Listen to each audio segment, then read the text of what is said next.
Hello everyone, welcome to the video.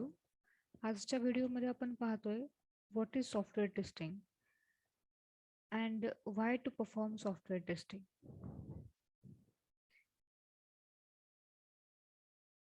तर software testing is a process which we follow on the application to check whether the application is working according to the customer's requirement or not. तर ज्या काही आपल्याला software develop करायला कस्टमरच्या requirements असतात,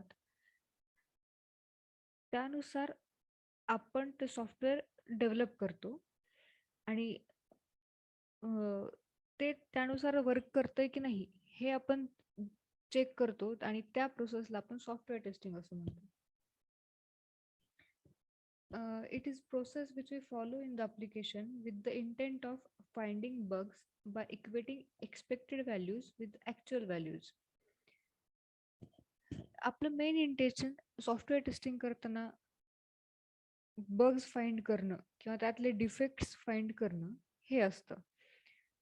आणि आपल्याला जे सॉफ्टवेअर बिल्ड केल्यानंतर आउटपुट हवं आहे ते आपण मॅच करून बघतो ॲक्च्युअल आउटपुट सोबत.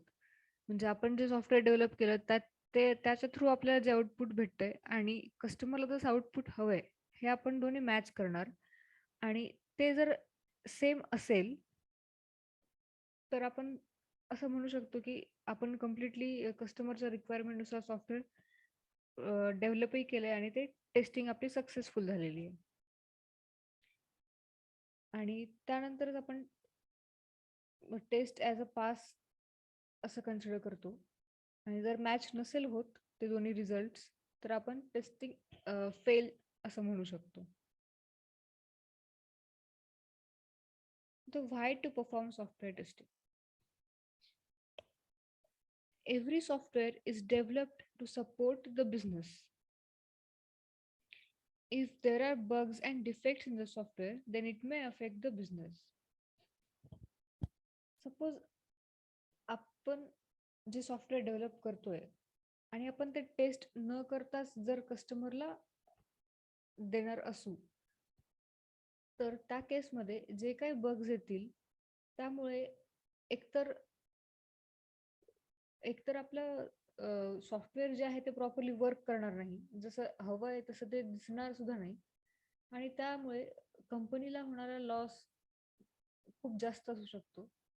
ज्याच्यामुळे कदाचित जो जो काही बिझनेस आहे कंपनीचा तो कदाचित म्हणजे फॉल पण होऊ शकतो. So to gain customers confidence and to guarantee a quality software to the customer, testing should be done. आपण सॉफ्टवेअर टेस्टिंगच्या प्रोसेस थ्रू एक क्वालिटी सॉफ्टवेअर सुद्धा कस्टमरला देऊ शकतो, ज्यात तुम्ही तुमचं सॉफ्टवेअरची म्हणजे परफॉर्मन्स किंवा सॉफ्टवेअरचं कपॅसिटी इम्प्रूव्ह करू शकता. आणि जेणेकरून त्याच्यामध्ये कुठल्याही प्रकारचा प्रॉब्लेम असेल किंवा प्रॉब्लेम आला तर तो रेक्टिफाय झाला पाहिजे आणि एक क्वालिटी सॉफ्टवेअर कस्टमरला डिप्लॉय झालं पाहिजे. असे सॉफ्टवेअर टेस्टिंगचे वेरियस बेनिफिट्स आहेत. आपण समजा एखादं एक्झाम्पल घेतलं, सपोज इंस्टाग्राम आहे किंवा फेसबुक, व्हॉट्सॲप सारखे ॲप्लिकेशन्स आहेत.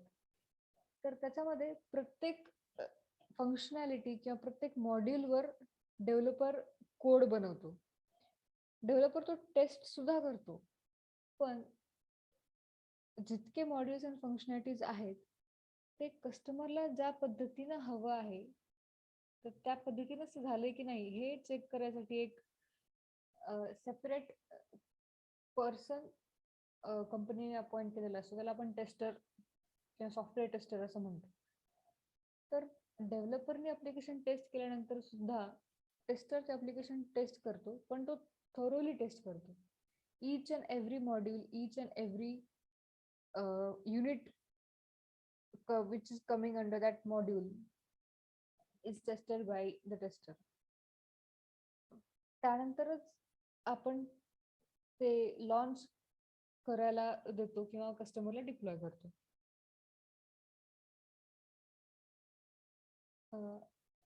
सॉफ्टवेअर टेस्टिंग प्रोसेसमुळे आपलं सॉफ्टवेअर आहे ते more reliable to the customer होऊ शकतं आणि युजर्सना ते इझिली यूज सुद्धा केलं जाऊ शकतं. मग प्रोडक्ट बेस्ड कंपनी असली किंवा सर्व्हिस बेस्ड कंपनी असली तरी सुद्धा ह्या गोष्टी तिथे लागू पडतात. It should be performed before launching the software. जसं मी आधी म्हणाले की आपण सॉफ्टवेअर टेस्टिंग ही प्रोसेस कस्टमरला ॲप्लिकेशन डिप्लॉय करायच्या आधी परफॉर्म करतो. To release the software to the customer, it should be tested first and all bugs should be fixed or solved. कस्टमरला हे सॉफ्टवेअर रिलीज करायच्या आधी कम्प्लिटली टेस्टेड असलं पाहिजे, त्यातले बग्स फिक्स झाले पाहिजे आणि जे काही डिफेक्ट्स किंवा जे काही प्रॉब्लेम्स आहेत त्यालाच आपण बग्स म्हणणार, तर ते सॉल्व असले पाहिजे आणि त्यानंतर पुढची प्रोसेस केली गेली पाहिजे. So this is all about what is software testing and why to perform software testing. Thank you.